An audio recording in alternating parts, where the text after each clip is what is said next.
Hey y'all, have you heard the story of Hannah and Peninnah? Well, it's currently one of my favorite stories in the Bible. It's found in 1 Samuel. So there was this man, his name was Elkanah, and Elkanah was in love with Hannah, who was his wife. But as was the custom of the time, like you know how it is, back in the day, men could have more than one wife. So Elkanah had two wives, and his second wife's name was Peninnah. And Peninnah was not the favorite wife, Hannah was. But the difference between Hannah and Peninnah was that Peninnah had children.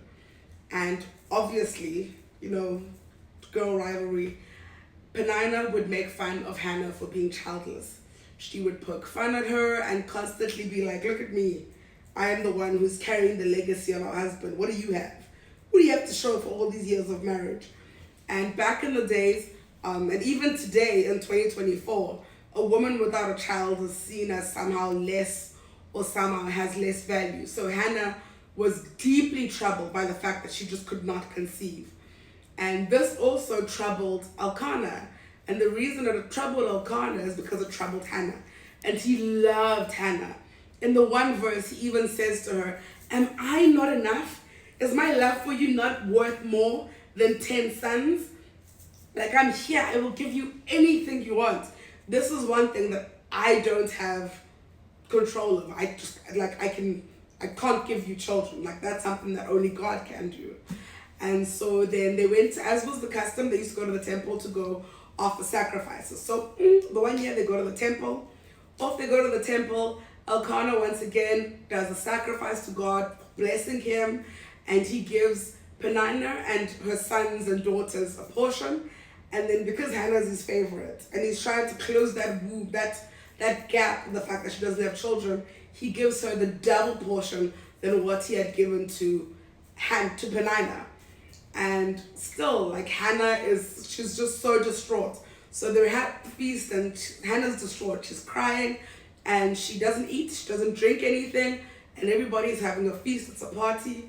And Hannah leaves everybody having a good time, and she goes off to the temple, because when you're going through rough times, not sometimes, all the time, the one place you can always go to cry is God. So she goes to the temple to go cry, and she's like, Lord, like, I want a baby.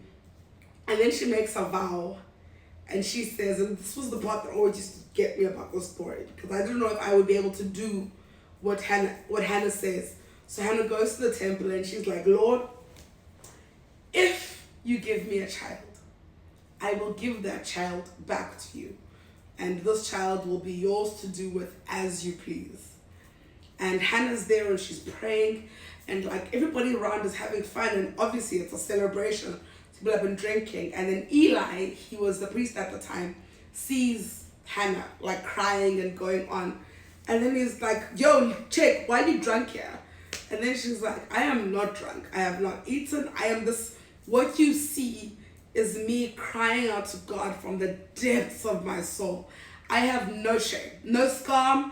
I am hiding nothing. I'm putting everything that I am over here at the feet of my Lord, because I want a baby and I've not been able to conceive.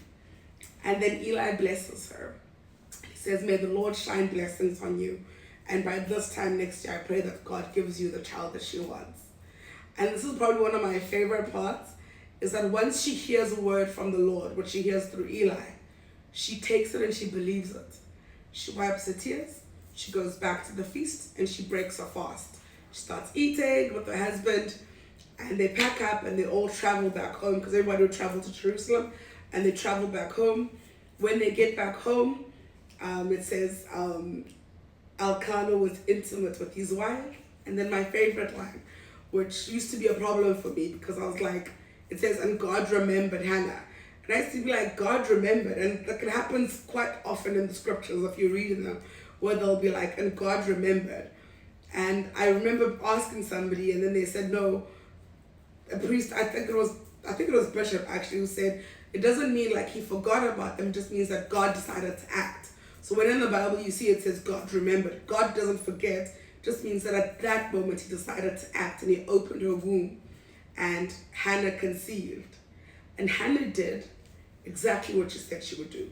When she had the baby, And she breastfed the baby, and once the baby was old enough to be weaned off the breast, she took him to the temple, and he took the Nazarite rule, and he never cut his hair.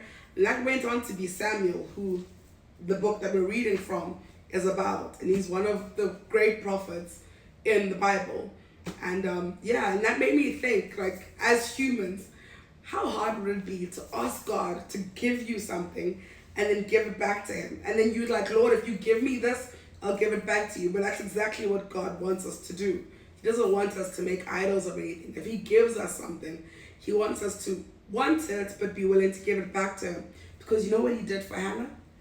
He blessed her with even more children. She just wanted one.